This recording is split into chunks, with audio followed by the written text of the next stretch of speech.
Hello friends. तो आज हम एडुटेरिया का प्रैक्टिस सेट 3 देखने जा रहे हैं। इसमें हम लोग क्वेश्चन आंसर करेंगे और डिटेल्ड एनालिसिस करेंगे। ठीक है, बस क्वेश्चन और ऑप्शन के फॉर्म में हम लोग नहीं करने जा रहे हैं। जो भी इम्पोर्टेंट पॉइंट्स होंगे इसके रिगार्डिंग एक क्वेश्चन से, उसे हम लोग कंप्लीट देखेंगे, जिससे हमारा ओवरऑल कंप्लीट तैयारी हो सके। चलिए देखते हैं। आज का पहला क्वेश्चन है, which of the following is not a characteristics of subsidiary alliance. ठीक है, तो हमारा इसमें पूछा जा रहा है कि इसमें कौन सा सब्सिडरी अलायंस का कैरेक्टरिस्टिक नहीं है। तो आइए ऑप्शन देखते हैं। पहला, the princely states have to maintain a British regiment. ठीक है, तो ये सही है। प्रिंसली स्टेट जो है, उनको ये ब्रिटिश रेजिमेंट मेंटेन करना था। Next, internal governance of the princely states would be under the hand of company. तो ये गलत है। देखिए, इंटरनल गवर्नेंस दिया गया है यहाँ पे। इंटरनल गवर्नेंस में प्रिंसली स्टेट खुद देखती थी, यहाँ पे कंपनी का हैंड ऑफ कंपनी नहीं था। नेक्स्ट ऑप्शन जैसे है, foreign policy of the princely state will be under the company, ये कंपनी के अंडर था, ये सही है। फॉरेन पॉलिसी जितने भी अगर वो करेंगे प्रिंसली स्टेट, तो वो कंपनी के अंडर होगा। The princely state will bear the expenses of the company army, तो ये भी सही है। कंपनी का आर्मी का जितना भी एक्सपेंस खर्चा हो रहा था उस समय प्रिंसली स्टेट ही को ही बियर करना था। तो अगर पूछा गया कैरेक्टरिस्टिक्स नहीं है, तो इंटरनल गवर्नेंस याद रखेंगे, ये कंपनी के हैंड में नहीं था। इंटरनल गवर्नेंस से उसको कोई मतलब नहीं था। यहाँ पे सब्सिडरी अलायंस देख लेते हैं क्या है। According to the terms of this alliance, Indian rulers were not allowed to have their independent forces. ठीक है, इंडियन रूलर जो थे उनके पास इंडिपेंडेंट फोर्स रखना अलाउड नहीं था। They were to be protected by the company and had to pay for the subsidiary forces. ये क्या होगा, यहाँ पे जितने भी इंडियन रूलर थे उनको इंडिपेंडेंट अपना फोर्स नहीं रखना था। फोर्स जो है कंपनी देगी, बट फोर्स का जो खर्च है वो बियर कौन करेगा, तो इंडियन रूलर करेंगे। ठीक है, इसी को सब्सिडरी फोर्स कहा जाता था। ये किसके द्वारा किया गया था, रिचर्ड वेलेस्ली थे। ठीक है, गवर्नर जनरल थे, 1798 से 1805 था। इसमें नवाब ऑफ अवध एंड हैदराबाद जो थे, दो ऐसे थे जो को फोर्स किया गया था to give over parts of their territory as they had failed to pay for the alliance. तो याद रखेंगे, नवाब ऑफ अवध एंड हैदराबाद को फोर्स किया गया था सब्सिडरी अलायंस में लाने के लिए। नेक्स्ट क्वेश्चन है, action taken against which of the following newspaper under vernacular press act. ठीक है, तो पेपर का नाम दिया गया है, जैसे पायनीर है, बंगाली है, भारत मीर है, नन ऑफ दीज है। तो इसका आंसर याद रखेंगे, भारत मिहिर हो जाएगा। ठीक है, भारत मिहिर को वर्नाकुलर प्रेस एक्ट के तहत बैन किया गया था, एक्शन लिया गया था इस पे। तो इसमें हो जाएगा हमारा आंसर बी। ठीक है, इसमें याद रखेंगे कि वर्नाकुलर प्रेस एक्ट जो है 1878 में लागू किया गया था। लॉर्ड लिटन ने लाया था इसे। ठीक है, और पूछा जाता है कि इसे रिपील किसने किया था, तो लॉर्ड रिपन जो थे उन्होंने इसे रिपील किया था। तो इतना याद रखना है। कुछ इंपॉर्टेंट फैक्ट्स देख लेते हैं। जैसे पायनीर है, तो पायनीर में क्या है कि इसके जो ऑथर थे जॉर्ज एलन थे, जो पायनीर के फाउंडर थे। इलाहाबाद में फाउंड किया था 1865 में। ये एक इंग्लिश मैन थे, इन्होंने फाउंड किया था पायनीर।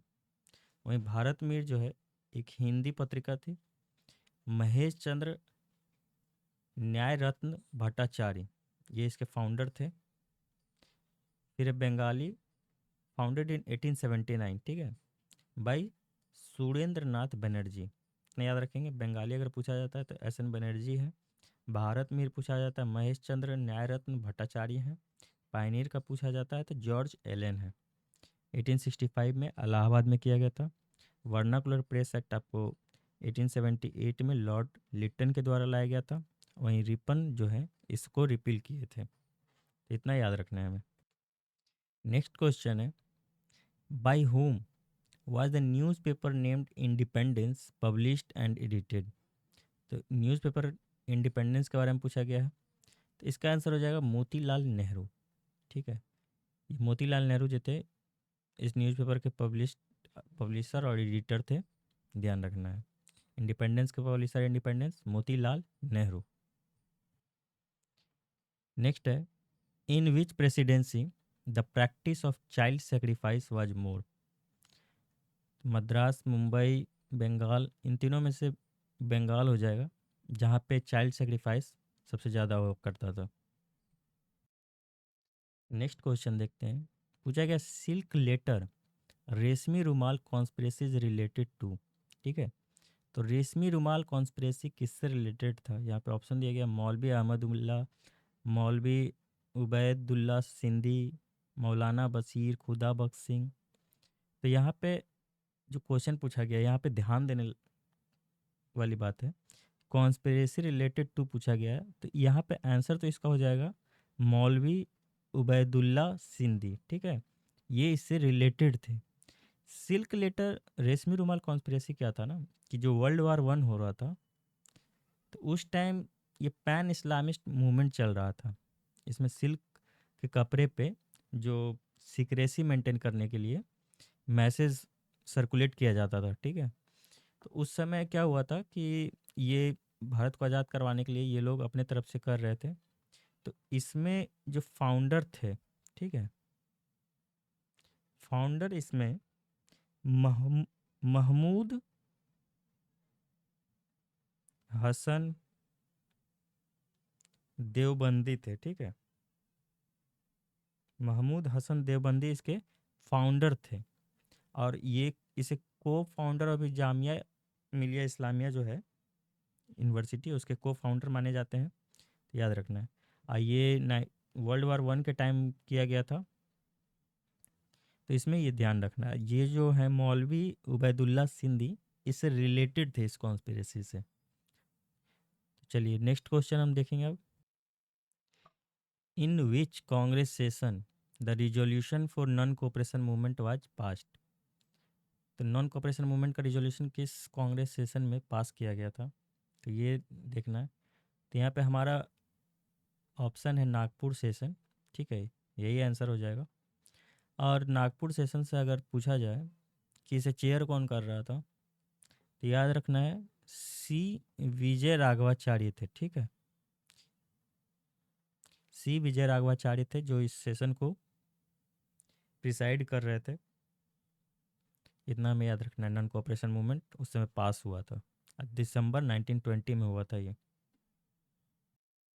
नेक्स्ट क्वेश्चन है, which of the following is not true about ecosystem? ठीक है, यहाँ दिया गया ऑप्शन में, it is a close system, it has its own productivity, it is natural resource system, it is working unit. ठीक है, तो इसमें हमें याद रखना है, हमारा आंसर हो जाएगा ये क्लोज सिस्टम जो है ये गलत दिया गया है, ओपन सिस्टम होता है यहाँ पे। ठीक है, इकोसिस्टम जो होता है एक ओपन सिस्टम होता है। इसका मतलब है कि जो एक्सचेंज होता है बोथ एनर्जी और मैटर का विद देयर सराउंडिंग होता है। इतना याद रखेंगे हम लोग। और इकोसिस्टम का डेफिनेशन देख लेते हैं। An ecosystem is a community or a group of living organisms that live in and interact with each other in a specific environment. ये 2 इनसेपरेबल कंपोनेंट होते हैं, जैसे कि बायोटिक कंपोनेंट हो गया, बायोटॉप हो गया ए बायोटिक, एंड बायोसेनोसिस हो गया biotic component. Biotic component animal plants और माइक्रो ऑर्गेनिज्म आ गए लिविंग ऑर्गेनिज्म, और ए बायोटिक में आ गया climate, temperature, humidity, concentration of nutrients और पीएच। ये ध्यान में रखेंगे हम लोग। नेक्स्ट क्वेश्चन है, which of the following is a famous biological hotspots? Sundarban, Ladakh, Thar, western Ghat. याद रखेंगे, फेमस जो है वेस्टर्न घाट है हमारा बायोलॉजिकल हॉटस्पॉट। इंडिया में 4 बायोलॉजिकल हॉटस्पॉट हैं। ठीक है, कौन कौन है? पहला है हिमालय, हिमालय है, फिर इंडो बर्मा है,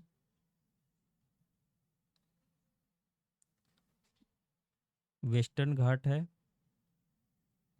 एंड सुंडा लैंड है।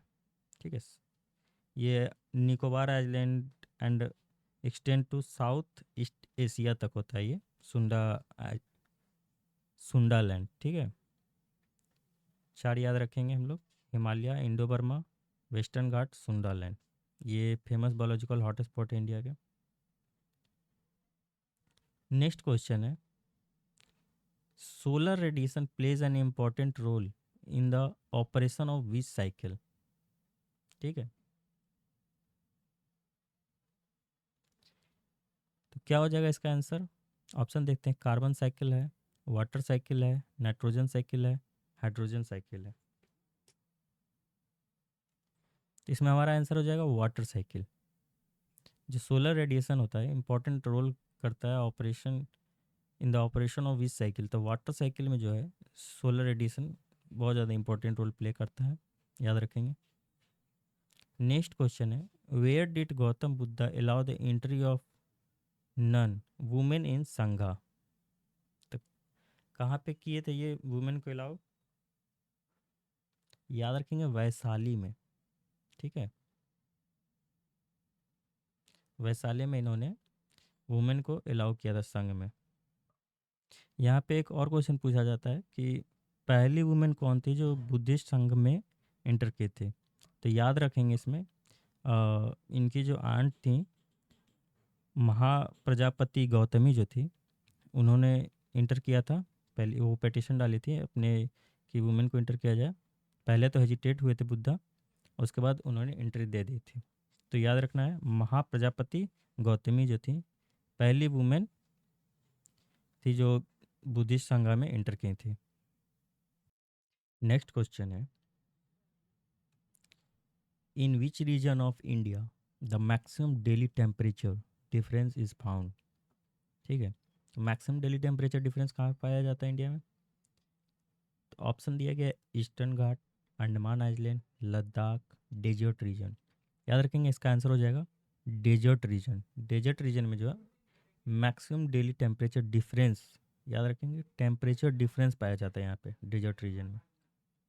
नेक्स्ट क्वेश्चन है, on January 3 the phenomena of perihelion occur, what does it indicates. तो पेरिहेलियन का मतलब क्या होता है? पेरिहेलियन का मतलब होता है पास। ठीक है, आगे देखते हैं question. On this day and night, on this day and night on earth are equal. On this day is the coldest day on earth. ठीक है, नेक्स्ट है, earth distance to sun is the shortest on this day. अभी हमने बताया perihelion का मतलब पास होता है, पास मतलब शॉर्टेस्ट। ठीक है, तो हमारा आंसर हो जाएगा C, earth distance to the sun is the shortest on this day. Next question है 13, which earthquake waves are the most destructive होता है। तो इसमें से कौन सा सबसे ज़्यादा डिस्ट्रक्टिव करता है? P wave, S wave, L wave, none of this. याद रखेंगे, एल वेव जो होता है सबसे ज़्यादा डिस्ट्रक्टिव करता है, ये मोस्ट डिस्ट्रक्टिव होता है। नेक्स्ट क्वेश्चन है, which of the following is correctly matched. तो यहाँ पे कुछ लाइंस दिए गए हैं और पूछा गया इसमें से करेक्टली मैच कौन सा कर रहा है। रेड क्लिफ लाइन जो है इंडिया चाइना दिया हुआ है, डूरंड लाइन इंडिया पाकिस्तान दिया गया है, मैगिनोट लाइन फ्रांस जर्मनी दिया गया है, Hindenburg line France and Belgium दिया गया है। ठीक है, तो हमसे करेक्ट पूछा है इसमें से। याद रखेंगे, मैगिनोट लाइन जो है ये फ्रांस एंड जर्मनी के बीच में होता है, ये ऑप्शन करेक्ट दिया गया है। इसमें अदर ऑप्शन देख लेते हैं, जैसे रेड क्लिफ लाइन दिया गया है, तो रेड क्लिफ लाइन इंडिया और पाकिस्तान के बीच में है। ठीक है, वहीं डूरंड लाइन इंडिया और पाकिस्तान नहीं, अफ़गानिस्तान होगा। ठीक है, France and Germany magnet line हो गया। हिंडनबर्ग लाइन जो है पोलैंड एंड जर्मनी के बीच में है।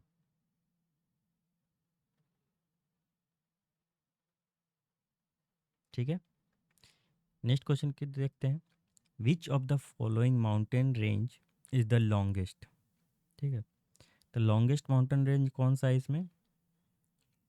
ऑप्शन देखते हैं, Himalaya, Rocky, Alps and Andes. तो यहाँ पे हमसे पूछा गया लॉन्गेस्ट, तो लॉन्गेस्ट में हमारा हो जाएगा एंडीज़ माउंटेन। ठीक है, इसमें याद रखेंगे जो एंडीज़ माउंटेन है, ठीक है, ये साउथ अमेरिका में है, साउथ अमेरिका में है। रॉकी नॉर्थ अमेरिका में है। वहीं एल्प्स जो है साउथ सेंट्रल यूरोप में है। ठीक है, साउथ सेंट्रल यूरोप में है। हिमालय तो आपको पता ही है, इतना चीज़ याद रखेंगे। और यहाँ पे लॉन्गेस्ट पूछा गया था, तो लॉन्गेस्ट के हिसाब से हमारा एंडीज माउंटेन हो जाएगा। नेक्स्ट क्वेश्चन है, by which act the union budget was separated from the state budget. किस एक्ट के थ्रू किया गया था यूनियन बजट को सेपरेशन स्टेट बजट से? तो याद रखेंगे by the government of India act 1919। Next question है, on the basis of which of the following plan was the constituent assembly formed.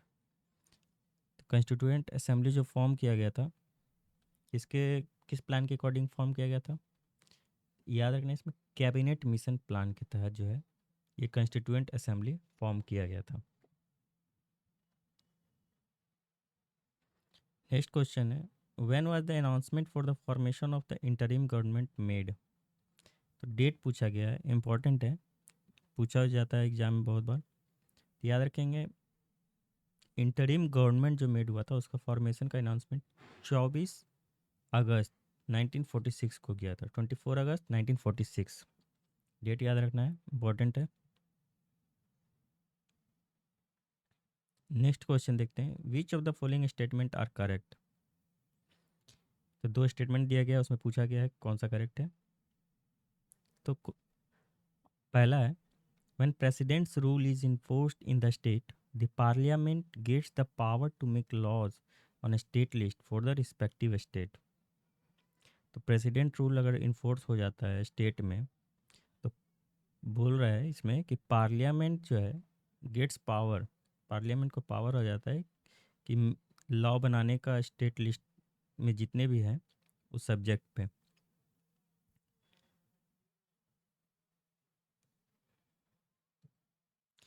Next option है, the law made by the parliament remains effective even after presidents rule.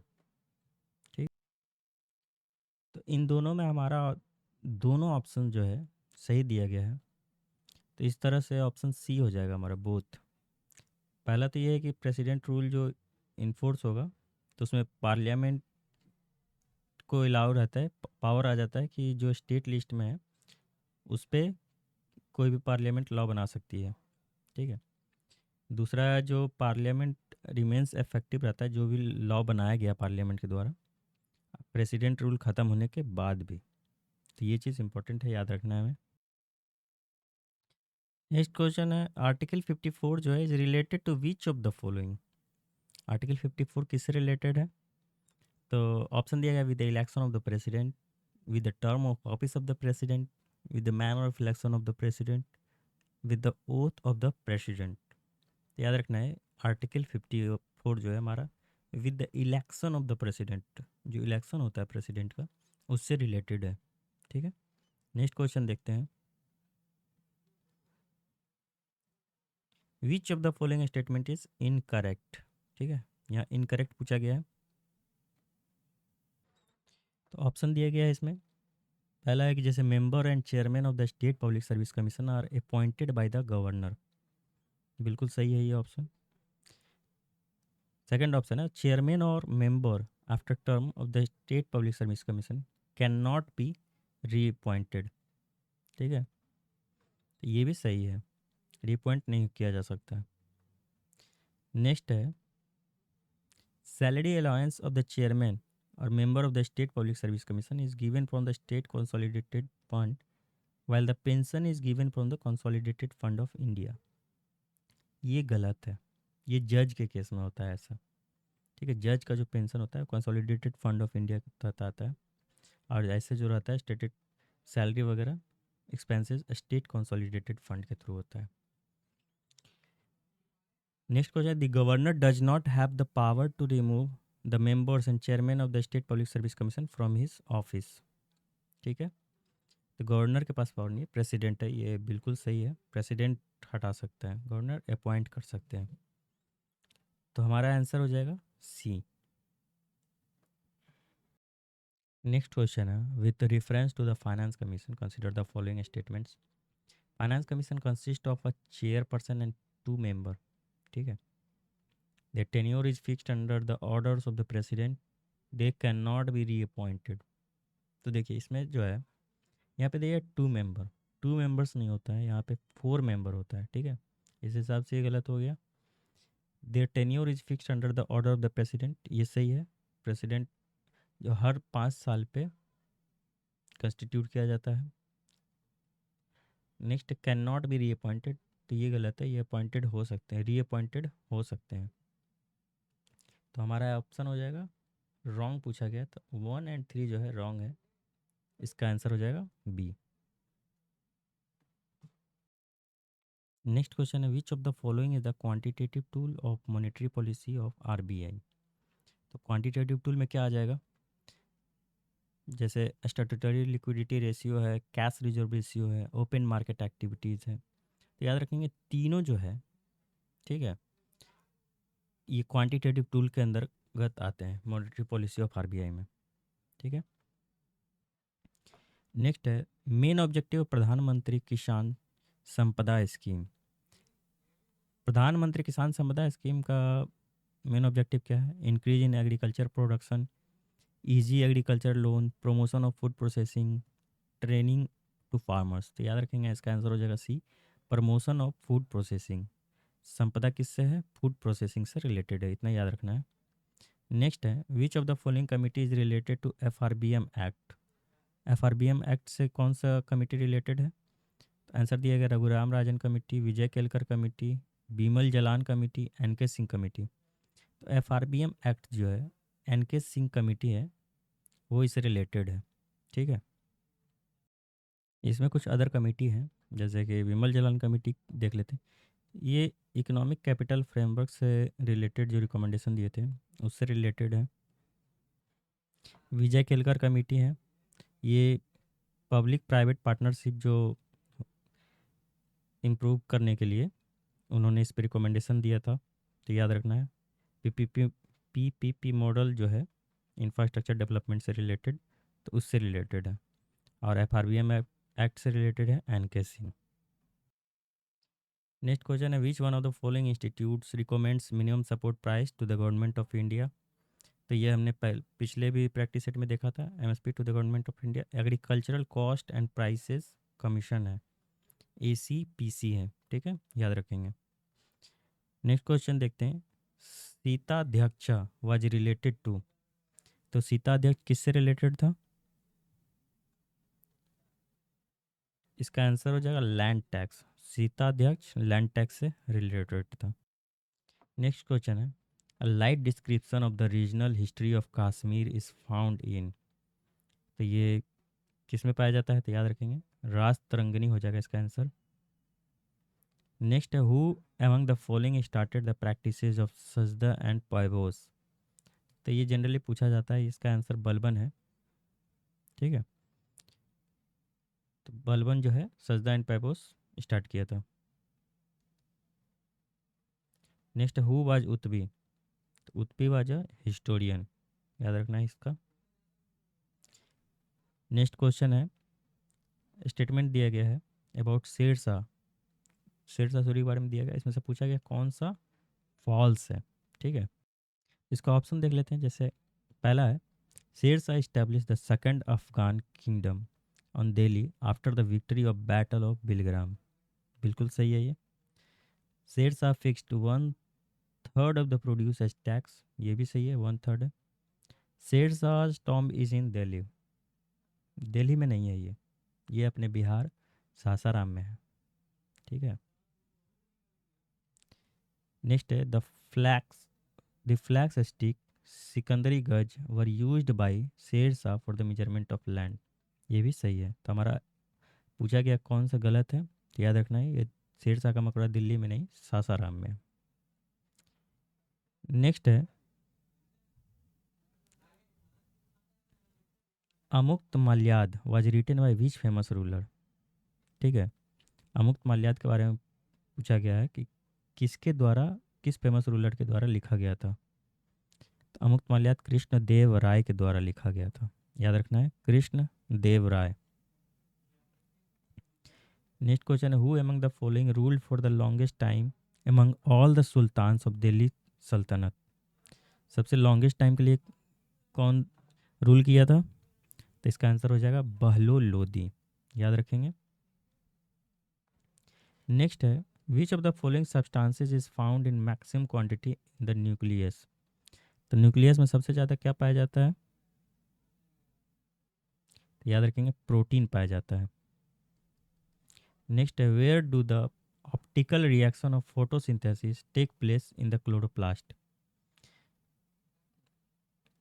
एक बार फिर से repeat कर देते हैं question, where do the optical reactions of photosynthesis take place in the chloroplast.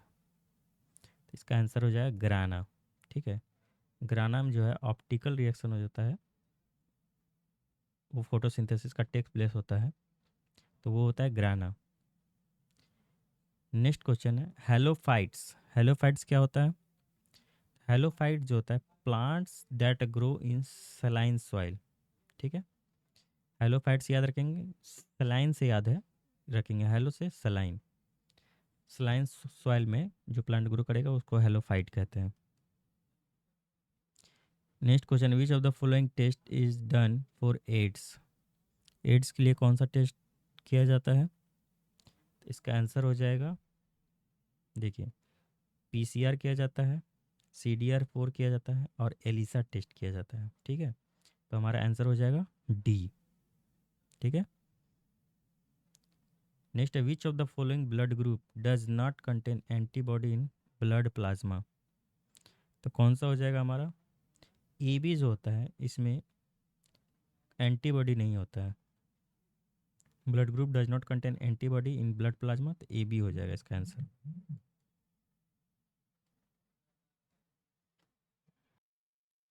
Next question है triple vaccine DPT does not contain which one. तो DPT में डिप्थेरिया होता है, पर्टोसिस होता है, टेटनस होता है, जॉन्डिस नहीं होता है। ठीक है, याद रखेंगे। Next the mass of an alpha particle is equal to that of a molecule of helium, its charge is equal to. तो याद रखेंगे ये 2 प्रोटॉन के इक्वल होता है इसका चार्ज। नेक्स्ट है from which Newton's law of motion the expression of force is obtain. इसमें सेकेंड लॉ ऑफ मोशन जो होता है उसके द्वारा ये फोर्स का एक्सप्रेशन निकाला गया है। नेक्स्ट है what happens to the resistivity of materials like silicon, germanium, carbon etc when the temperature is increased. तो क्या होता है, टेम्परेचर इंक्रीज करने पे डिक्रीज होगा। ठीक है, रेसिस्टिविटी डिक्रीज होगा मटेरियल्स का, जैसे सिलिकॉन, जर्मेनियम, कार्बन है, इन सब का रेसिस्टिविटी टेम्परेचर इंक्रीज करने पे डिक्रीज करेगा। नेक्स्ट है which of the following elements has the most number of isotopes. तो मोस्ट नंबर ऑफ आइसोटॉप्स किसका होगा, पोलिनियम का। नेक्स्ट है what will be formed by burning hydrogen. Hydrogen burn करने पे क्या मिलेगा, ईएटर मिलेगा। ठीक है, याद रखेंगे। ग्राफीन क्या है, graphene is nano form of carbon होता है ये graphene. Next when is world blood donation day celebrated. तो वर्ल्ड ब्लड डोनेशन डे कब सेलिब्रेट किया जाता है, 14 जून को किया जाता है, 14 जून। नेक्स्ट क्वेश्चन है मैच द फॉलोइंग दिया गया है plasma research institute. Plasma research institute कहाँ पे है, याद रखेंगे गांधीनगर में है।